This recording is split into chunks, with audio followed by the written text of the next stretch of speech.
Parfait. Donc, aujourd'hui, ce que je vais faire, c'est que je vais reprendre un sujet dont j'ai parlé hier. C'était juste, voilà, j'ai donné un exemple par rapport à Jésus.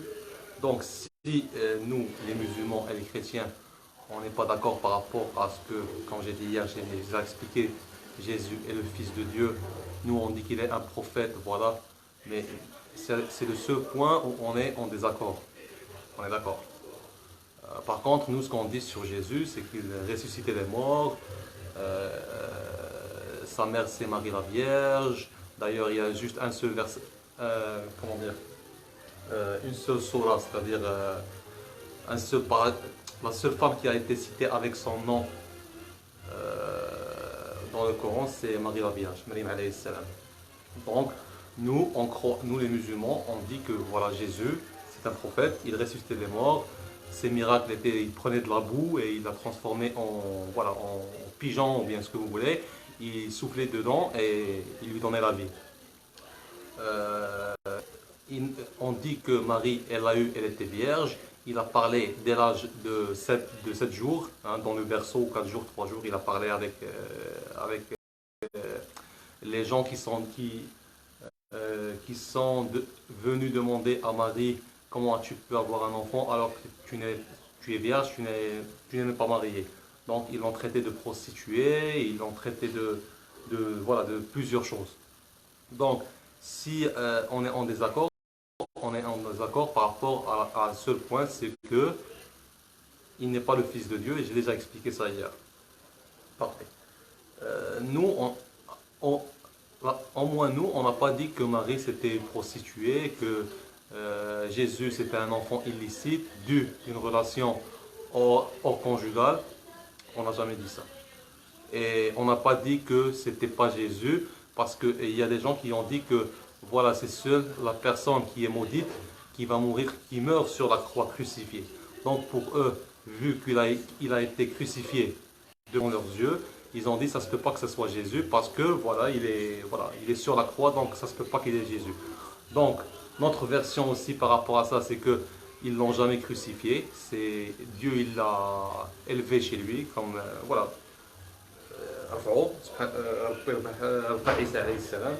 Donc on n'a jamais dit ça. Bref, donc ça c'est comment dire, c'est des points. Mais comme j'ai dit hier, la religion, chacun est libre de vénérer ce qu'il veut, de faire ce qu'il veut, tant que euh, la façon comment il pratique sa religion, ça n'atteint pas la liberté de l'autre. Jusque-là, c'est bon. Ensuite, je vais parler de la pathologie du 21e siècle. Tout ce qui est comme psychiatrique, j'ai déjà expliqué la psychiatrie hier avec les rêves et tout ça. Donc, quand on parle de quelqu'un qui représente un trouble, hein, quelqu'un qui représente un trouble.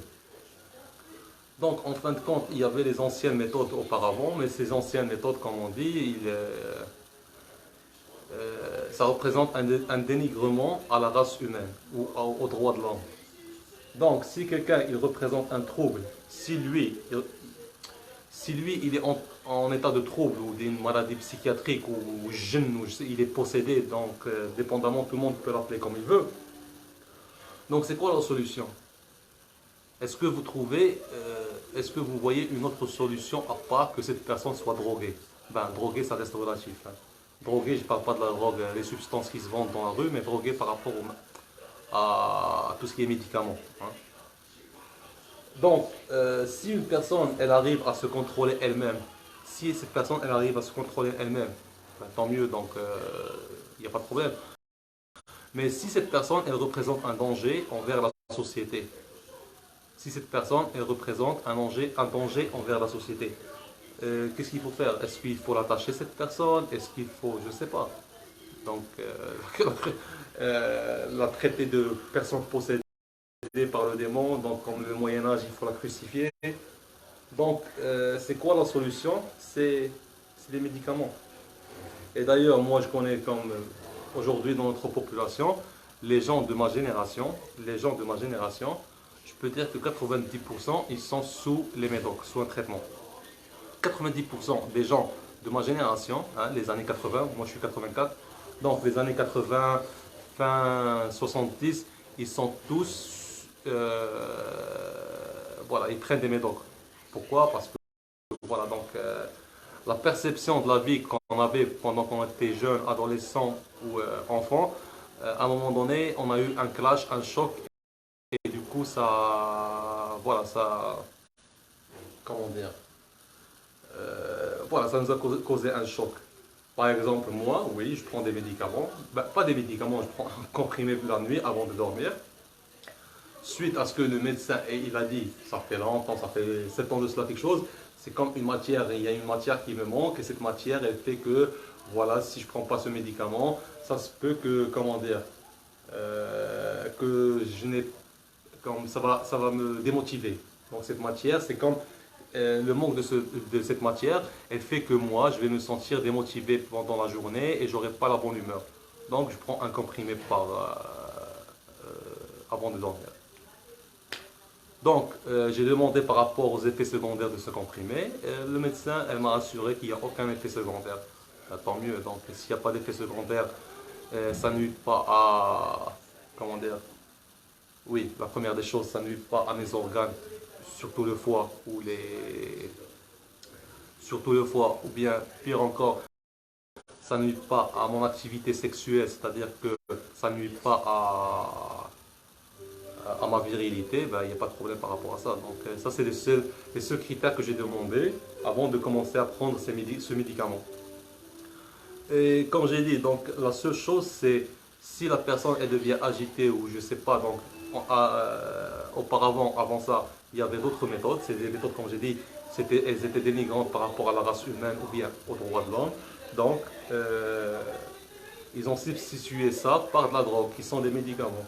Sauf que quelqu'un qui vit sa vie normale le jour, il n'est pas sous l'effet des médicaments ni de la drogue, il vit sa vie normalement.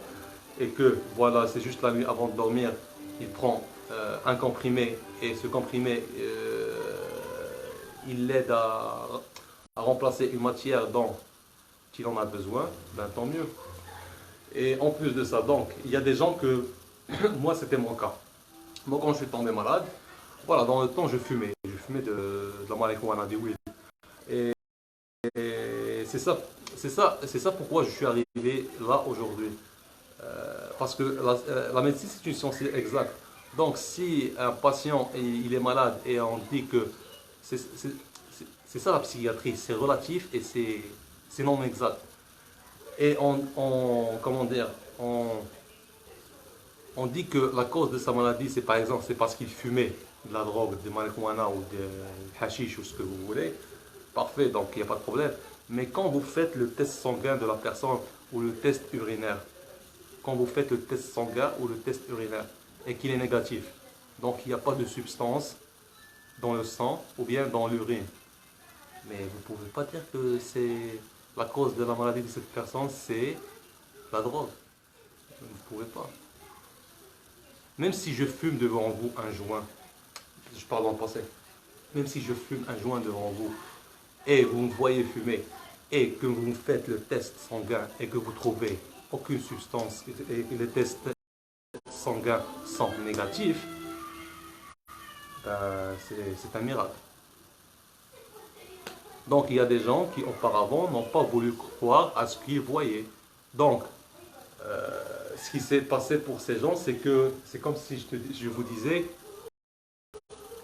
voilà mon nez. Non, c'est comme, voilà, touchez votre nez. Vous comprenez?